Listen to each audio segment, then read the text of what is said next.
Gurubhyo Namaha, Namo Namaha. Welcome to session 12 of Healthy Living and Happy Living. In the last session, that is session 11, we ended with the various organs and corresponding problems. If you don't sleep for long hours, then it will affect the kidney. We saw that. If you keep drinking cold water, chilled items, it will affect stomach. Then we say that smoking will affect lungs, and if we keep eating fatty substances, then it will affect liver, and also drinking alcohol will affect liver. Then excessive salt will affect heart. We saw that, how various habits, affects the various organs we saw. In this session, we will see the major organs and their association with other organs, the pairing of the organs. The lungs is the major organs. It is associated with large intestine. So if large intestine is affected, it will have an impact on the lungs and vice versa. And the major organs, there, whatever the waste is removed through the pairing organs, the associated organs. So the waste of lungs is removed through the large intestine. Then the second major organ is liver, and the corresponding associated organ is gallbladder. Then for spleen, it is stomach, and for heart, it is small intestine, and for kidneys, it is urinary bladder. So this major organ, they have their corresponding associated organs. So one is connected with the other, right? And when the liver is affected, it is, how do we know? It is visible in the eye. The eye will reflect that. Any problem in the liver is reflected by the eyes. Maybe the reddishness of the eyes, the irritation of the eyes, the watering in the eyes. So it is reflected by the eyes.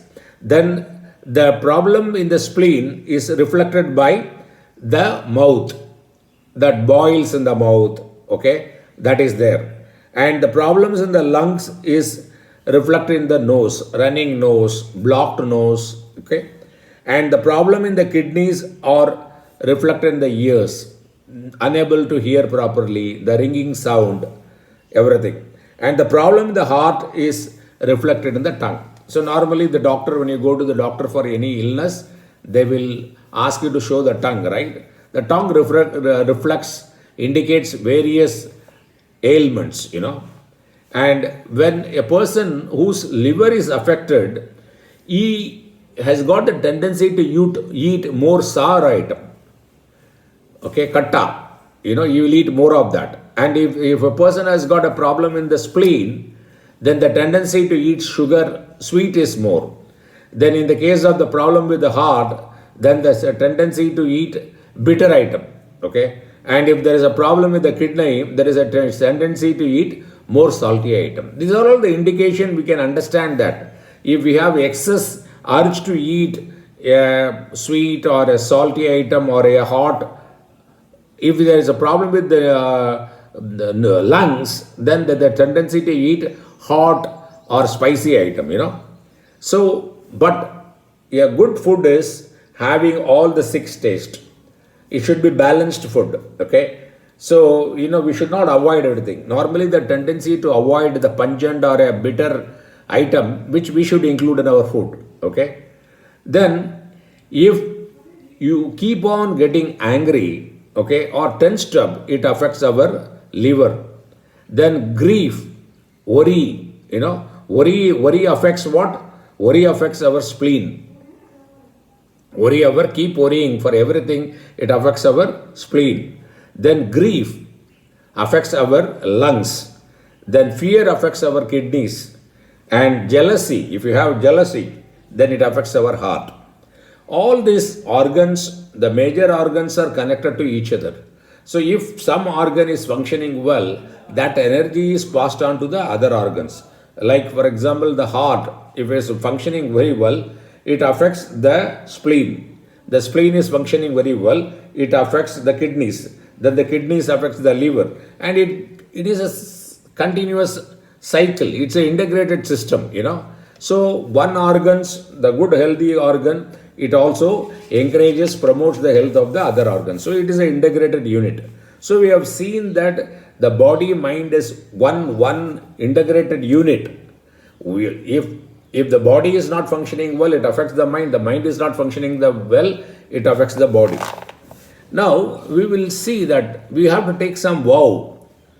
So every day you can keep, you can write down this vow, and you have to ensure that you strictly follow that, so that it affects our health favorably. We will live very healthy life and happy life also. So whenever there is no need of interfering, poking your nose everywhere. If you have a tendency to poke your nose in all matters, then there is a problem, that there is a misunderstanding, the possibility of misunderstanding and heated arguments. It will affect your health. Then we are not here to correct everybody's mistakes. There are some people who look for mistakes, looking for the missing tiles. So this tendency will again irritate people. In return, then it will also affect us. Okay, so then we will lose good relationship, right?